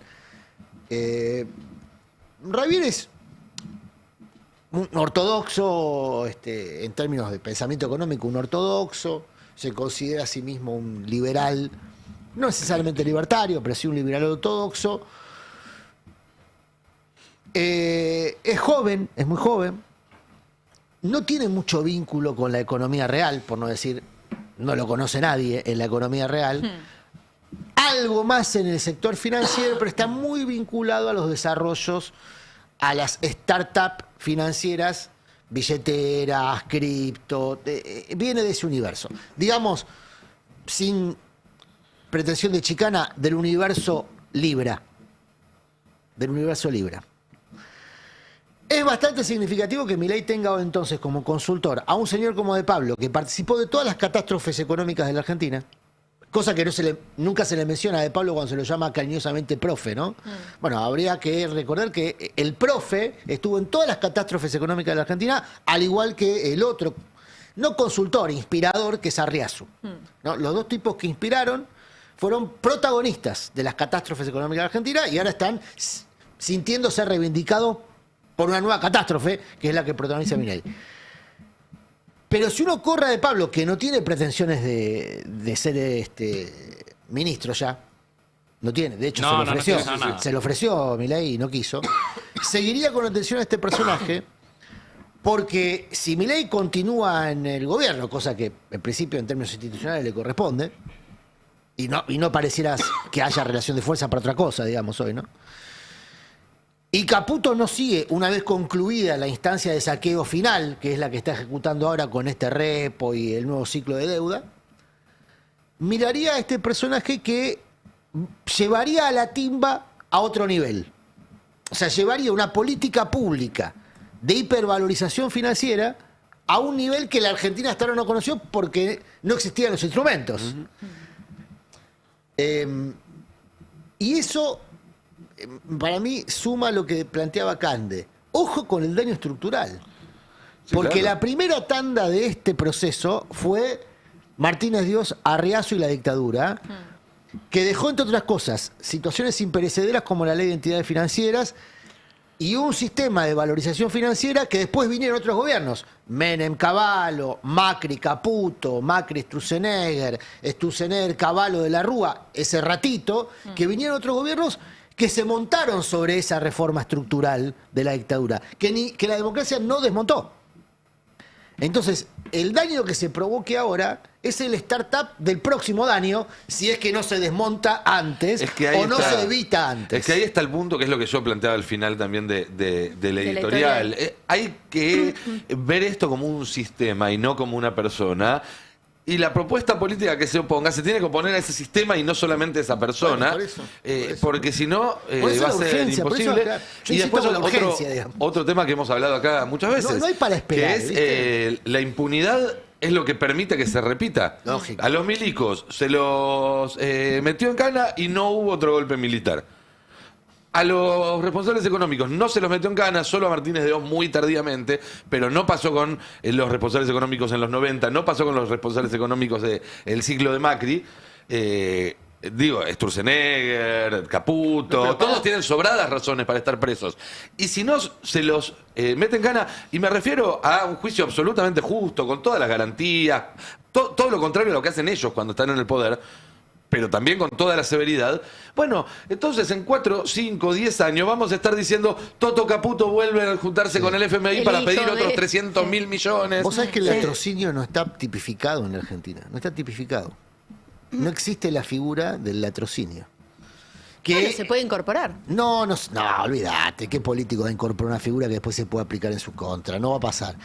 Porque en general el sistema también se protege a sí mismo y no hace mal, porque supongamos que el campo popular impulse efectivamente a figuras penales que penalicen el latrocinio. El latrocinio básicamente es lo que hicieron todos estos personajes, ¿no? Usar el Estado para saquearlo, para saquear al Estado, pero también para saquear a los argentinos. Hicieron muchas cosas igual que son delitos con el código actual, ¿eh? No hace falta inventar nuevos. Pero yo lo que digo es, sí, pero ahí yo otra vez me remonto a una discusión que ocurrió quizá en la ventana histórica donde esto podría haber sido juzgado, que es el gobierno de Alfonsín. No porque hubiese correlación de fuerzas, sino porque había un impulso que le permitió a Alfonsín ser el único de toda Latinoamérica que llegó al banquillo efectivamente a los ejecutores del genocidio. Y hay un gran mérito en eso, no el resto de mérito en eso. Pero con ese impulso perfectamente podría haber puesto el foco. Y había gente en su gobierno que quería poner el foco en los responsables civiles y en los cómplices civiles. Y ahí Alfonsín puso un límite. Y las palabras de Alfonsín, me las dijo a mí el fiscal Molinas, que la escuchó de boca del propio Alfonsín, fue: el límite son los milicos, los militares, porque con todos los demás tenemos que convivir. Bueno, todos los demás después se llevaron puesto a Alfonsín 6 meses antes de terminar su mandato. Sí, claro. Con mérito del propio gobierno de Alfonsín, que no pudo administrar la economía. No le estoy restando mérito a Alfonsín en su propio fracaso. Lo que estoy diciendo es... Lo ayudaron. Todos esos a los que Alfonsín salvó de un juicio que hubiese sido histórico y muy importante para América Latina, porque hubiese servido también de faro para otras experiencias latinoamericanas. Bueno, después le comieron los órganos. Y esto es algo que, insisto, le pasó a Alfonsín, pero también le pasó a Cristina, que está presa, a instancia de los propios personajes a los que alimentó, enriqueció. Macri, ayer contaban que la resolución 46 permitió que Roca se transformase en petrolero. Diego lo contaba. Bueno, Macri alimentó a alguien que después lo desafió. Macri tarde quiso responder el desafío con la causa Cuadernos, tarde, pues ya estaba liquidado. Claro. Es decir, esto no es victimizarlo a Macri, ¿eh? No, es dar cuenta la idea de que vos podés convivir con esta gente, que vos podés pactar con esta gente, es una idea que sigue sobrevolando la política. Ahora la trae Pichetto. Hay que gobernar con ellos. No se puede gobernar con ellos, no se puede.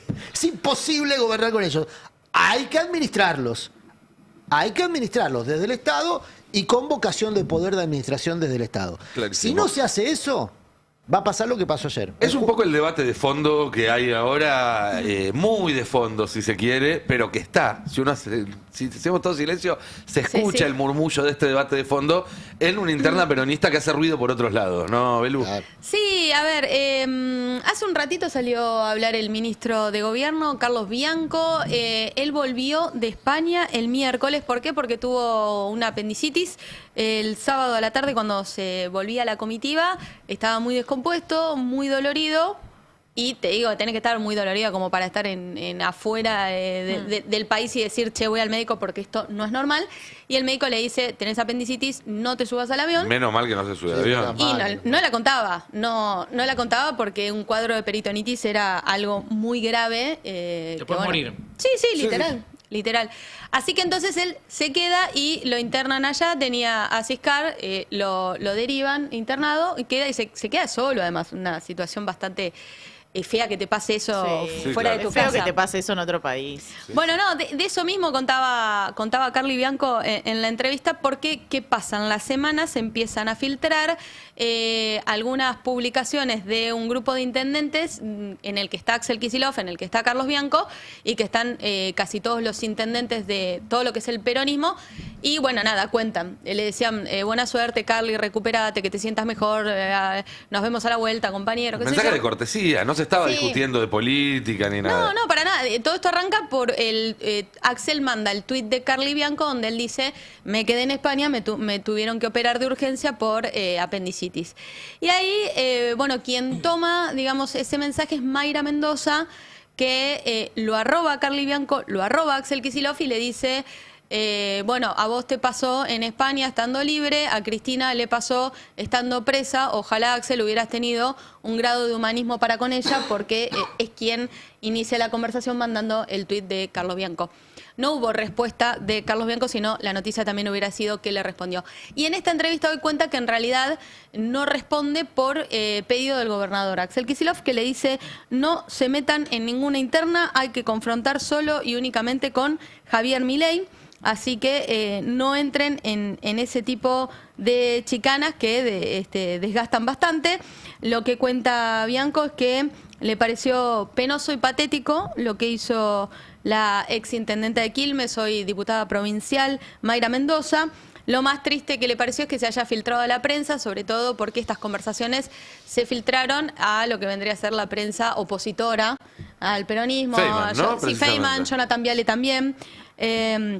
Y él dijo, incluso hasta, fíjate esto que le pasó, se sorprendió la cantidad de gente que le dice recupérate, e incluso de la oposición, y agradece públicamente a Néstor Grindetti, a Sebastián Pareja, que se comunicaron y le dijeron nada, che, mejorate, volvete, más no así con alguno de sus compañeros. En todo ese estado de complejidad... Pero hoy... la mención de Pareja también mete un poquito de púa, ¿no? En la interna del gobierno. Totalmente. Hay algo ahí. Sebastián Pareja y Néstor Grindetti, o sea, eligió...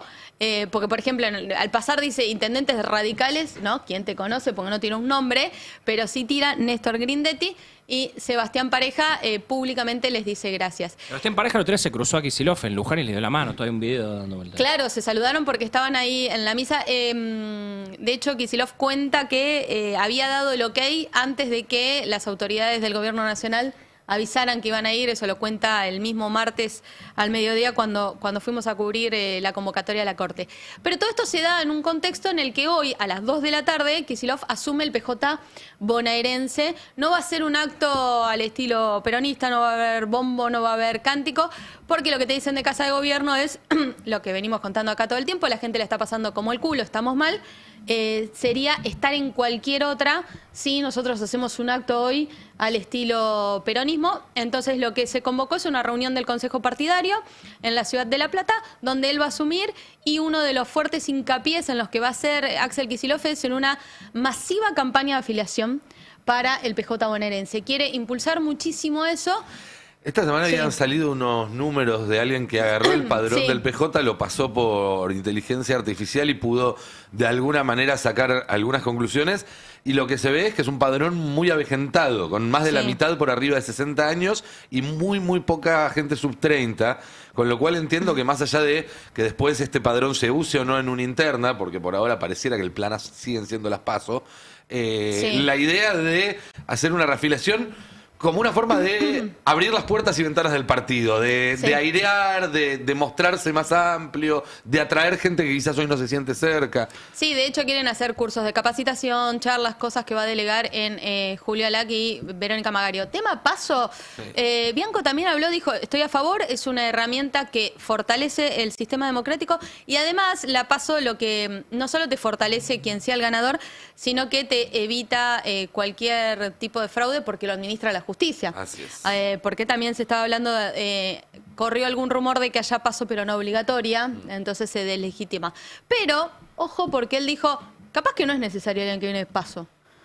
Si vos tenés un candidato que mide por encima de todo, que las encuestas da, que la gente lo quiere, que hay mayoría, que construyó todos los sectores, no sería necesario una paso porque por decantación se impone el nombre. ¿Sería la candidatura sin chistar? Sería, bueno, y le preguntaron también, ¿vos crees que si Axel Kicillof quiere ser candidato a presidente necesita el guiño de Cristina Kirchner? Él lo que dijo es, necesita el guiño de todos los sectores, no solo de Cristina, es una compañera, es importante, bla, bla, bla, bla, pero tiene que ser algo mucho más amplio. Y además también anticipó que para él el año que viene va a ser una elección sumamente polarizada entre dos candidatos. Entre dos candidatos con intención real de llegar a Casa Rosada, ¿no? Entonces se imagina a un Javier Milei o su espacio, digamos, esa derecha extrema, y un otro candidato muy polarizado en la recta final. Bueno, él no lo dice, obviamente, pero está trabajando fuertemente para Axel Kicillof. Sí, o sea, ¿a Kicillof no le conviene las PASO? No, lo que dijo Bianco es sí, están a favor. De hecho, en Provincia de Buenos Aires el año pasado se suspendieron provisoriamente, pero están atadas a lo que es Nación. Entonces, el año que viene vos, el calendario electoral lo dictamina Nación y después de ahí responde Provincia de Buenos Aires, que lo único que tiene injerencia es, si quisiera desdoblar, fijar una fecha diferente que tiene que también igual estar atada a un calendario electoral, a días, a programaciones y a demás cuestiones. Vos tenés ahí algunos datos, ¿no? Sobre la reforma política. Sí, la reforma electoral más que política, pero obviamente impacta en la vida política. Tenemos unas placas para ser esquemáticos en la presentación de temas, pero podemos retomar desde el tema de las PASO. Porque lo que probablemente termina ocurriendo, si es que hay acuerdo político, es que se vaya a un esquema de paz, no con Z, sino con S. Claro. Se elimina definitivamente las PASO a nivel nacional. Esto que estamos contando es lo que está previsto en este articulado. Son 80 artículos lo que contiene la reforma electoral. Pequeña observación sobre el tema de las PASO, por qué podrían transformarse en paz. La intención del gobierno es eliminar las PASO porque todo el que gobierna no quiere interna. No quiere que le hagan interna, ¿no? Eso pasa en la nación, pasa en las provincias, pasa en los municipios. Pasa en las películas, pasa en la vida. Pasa en la vida. Sí. Ahora, ¿qué podría terminar ocurriendo? Que se elimine la condición de encuesta de las PASO, que ahí sí podría haber consenso un poco amplio. Eso es lo de sacarle la O. Al no hacerlo obligatorio. Claro, solamente participas aquellos que sí efectivamente tengan interna. Los que no tienen interna no participarían. O sea que sería, no solamente no sería obligatorio para el votante, sino que tampoco sería obligatorio para el partido estar presente. Exactamente. Entonces ya no está esa cosa de medirte a ver cómo te va como partido Se antes de la quitaría elección. la condición de ¿Quién la encuesta. pone? ¿La pone el partido o la pone el Estado ahí? No. La pone el Estado para todos los que lo pidan. Exactamente, lo financia el Estado para todo aquel que tenga efectivamente una disputa interna. Porque eso contrasta con el relato del gobierno, por supuesto. Bueno, pero el gobierno... Sería, digamos, un sistema de internas simultáneas, por así decirlo. Simultánea, es una primaria abierta, simultánea, no obligatoria, ni para los votantes, ni para los partidos políticos. ¿Por qué? Porque se le quita la condición de encuesta, que es lo que pide el PRO a partir de la experiencia de Macri. Mejor dicho, es lo que desde el PRO, los más amigables con el gobierno, le sugieren a Milei a partir de la experiencia de Macri. Claro. Le dicen a Milei, che, si hay una PASO y vos vas a una PASO, el cronograma electoral se hace muy largo entre la PASO y el balotaje. Durante todo ese periodo puede pasar cualquier cosa en la economía, sobre todo si te va mal en la PASO. Claro. Bueno, pero ya le están previendo con un escenario negativo. Bueno, es que... En otro momento, si vos te ves si ganador... la economía, por eso, si la economía transita como está ocurriendo hasta hoy, o empeora, es de prever que el gobierno tiene... Lo está diciendo Peter Thiel, se lo dijo a Milei. Che, pensemos en un plan B que no seas vos. Claro. O sea, los propios sponsors están viendo que Milei quizás no sea reelegible. O sea, con una paz no es necesario que esté Milei en ninguna cara. Ninguna boleta. Exactamente. Y entonces se quita el poder de encuesta, porque ya hay jugadores que no están. Ahí también, para lo que estoy pensando, ¿no? ¿Qué estímulos puede tener un partido para apoyarlo? Lo que estamos hablando no está en la ley, ¿eh? Es una negociación posible a partir de la ley. Porque también ahí eso lo que pasa es ponerle que Milei es el único candidato de la Libertad Avanza y no va a las PASO. Sí. Y el peronismo va a una primaria abierta donde todos los votantes libertarios pueden ir a participar de la interna peronista. También es raro, porque ahí te distorsiona absolutamente. Si un partido tiene interna y otro no, de los importantes, digo, después los chiquitos está bien que participen, pero lo que puede pasar es que se organiza un partido para deformar la interna de otro. Si no es obligatoria, van solo los interesados. Y en general los interesados pueden ser más los oponentes que los favorables, digamos. Bueno, sigo. El piso, esto es importante porque tiene que ver con la calidad de la democracia. Sí. El piso para conservar personalidad jurídica sube del 2 al 3% del padrón.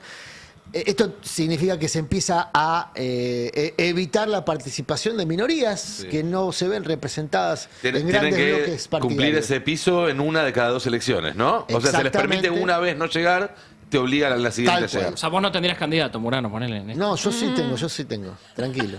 Tengo. ¿Vas a ser candidato? Hay que hacer un esquema de alianzas. No quiero revelar siempre me marco un esquema de alianzas. Con alianza llegás. Con alianza siempre me marco un esquema de alianzas. Bueno, para ser partido nacional, quiero aclarar que no estoy hablando del trotskismo porque hay gente que... claro, por la duda. Te asocian. Me asocian por estos comentarios a esa facción de la izquierda. Que Murano no vota hay otras. Claro. Hay otras identidades de izquierda. Bueno, es como el recontra-trotskismo sería, ¿no? Los que trosquean a los troscos. Al revés. El que no bajó la bandera. Bueno, no importa. Volvamos a hablar de los goles de Boca, me parece. Menos conflictivo. Eso es disputa que atrasa 40 años ya, o más. Bueno, para ser partido nacional, atención, esto es importante. Antes se requería de presencia en 5 distritos, ahora en 10. Esto sí limita muchísimo la posibilidad de competir electoralmente. Casi media Argentina. Tenés que tener presencia en media Argentina. Valoriza mucho los sellos tipo MID, que fue el que utilizó justamente Milei para hacer opción nacional. Sellos que no tienen candidato propio, pero que ofrecen a cambio de... El sello de goma, el famoso sello de goma. También está el de Bonacci. Claro, pero son sellos de goma ya con mucha expansión territorial. Sí. O sea, tienen que tener cierta historia. El MID tiene una historia y mantuvo la personería por esa historia. Y después se incorpora el botón. Esto disgusta mucho al PRO y al radicalismo. Y a los gobernadores. Habían pedido que se saque esto de la versión anterior. De la versión del año pasado. Sí. Se incorpora el botón de boleta completa en la boleta única papel. Esto es un incentivo para que los gobernadores vayan a la votación. Para que arreglen con la libertad. Exactamente. Para que vayan con Milei. Arreglados con el gobierno nacional. Esto va a traer problemas. Entonces, vamos a ver qué queda de todo esto. Hay otros artículos, naturalmente, son 80. Hay uno que favorece, a mi modo de ver, directamente al peronismo, que es la prohibición de que haya consultores extranjeros.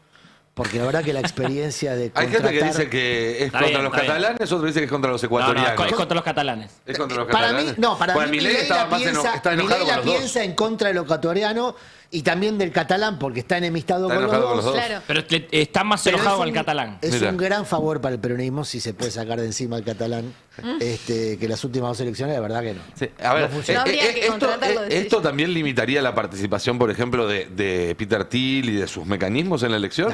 No. Porque si nos vamos a poner chauvinistas con la elección, que sea algo solo para argentinos. Durán Barba no plantees boludeces que no. Eso sería así para... Es importante lo que dice. Según Milei. No, pero si se parte del chauvinismo para una regla que es absolutamente arbitraria... Es una chicana.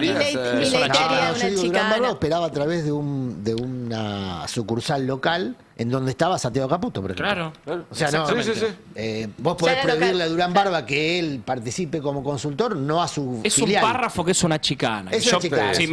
No tengo información. Es muy posible que lo haya escrito, que Santiago Caputo le haya dicho a María Barzal Murphy, sumar esto que nos acabamos de decir. Como la de la toga de los jueces. Exactamente. También era una chicana. Lo mío es muy bueno el libro de Gutiérrez Rubí sobre la emocionalidad del voto. Claro. Muy bueno. Bueno, ¿y qué más? Hay todo, pero no hay muchos votos igual. Bueno, y después todo Claro, esto que tiene hay un montón de ideas, pero pocos votos. Bueno. Va a estar difícil la votación para el gobierno. Y después esto, en las elecciones simultáneas con provincia, el voto, que es lo que decíamos recién respecto a que se incorpora el sello, el ítem boleta completa, también se puede incluir a los cargos locales con un casillero de lista completa que también involucra a los cargos locales.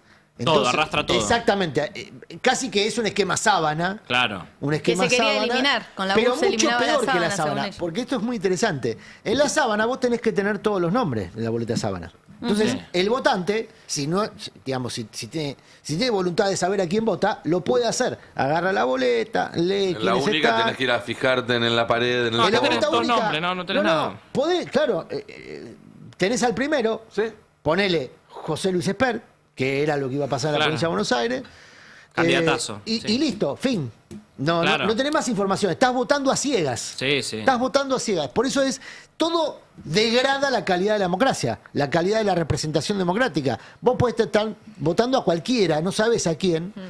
Tenés que tener mucha vocación democrática para informarte por tus propios medios de manera muy dificultosa. Y cierro con el tema de los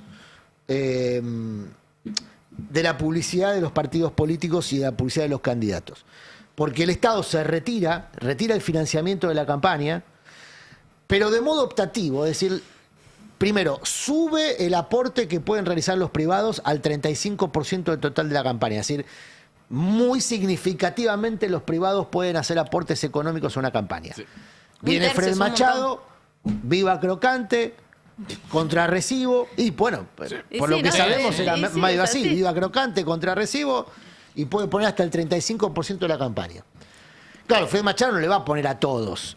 Hay algunos que le ponen, claro, a varios, pero no le ponen la misma cantidad a todos. Y vas a la ruleta y le juegas a todos los números. Claro, pero no le pones la misma cantidad de fichas a todos. No, no. Entonces, ese que le pone a todos también hace una discriminación en función de sus intereses de a quién posibilita más y a quién posibilita menos.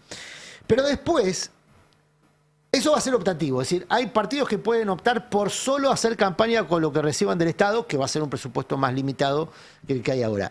Y después se elimina el tema de la publicidad pública, la publicidad en los medios públicos y en los medios privados obligado por la ley electoral. Y eso lo que hace es que queda el mejor postor y permite que un solo candidato con plata te sature, porque la cantidad de segundos es finita. No hay infinitos. Se privatiza la campaña electoral. Absolutamente. Su gira mediática. Absolutamente. Gente, nos vamos yendo, se termina la semana para el pase, no para el destape, que sigue ahora con verdades afiladas, y luego con la programación de la tarde que tiene a las 6 Ajera de Lelicia, además haciendo fin su programa que arrancó la semana pasada, obviamente antes que eso Mariano Martín, obviamente antes que eso Colombati y toda la gente de Maldita, y después está Nora Bar también, ¿no? Con su programa, o un clásico ya a esta altura de los viernes en el Destape. El lunes nos volveremos a encontrar, a las 10 de la mañana estará aquí Roberto Navarro como siempre. Que tengan todos un excelente fin de semana. Gracias compañeros, compañeras, gracias a todo el equipo que está del otro lado y a ustedes que nos eligen cada vez más cada día. Buen fin de para todos, pásenla lindo. Chau, chau. Adiós.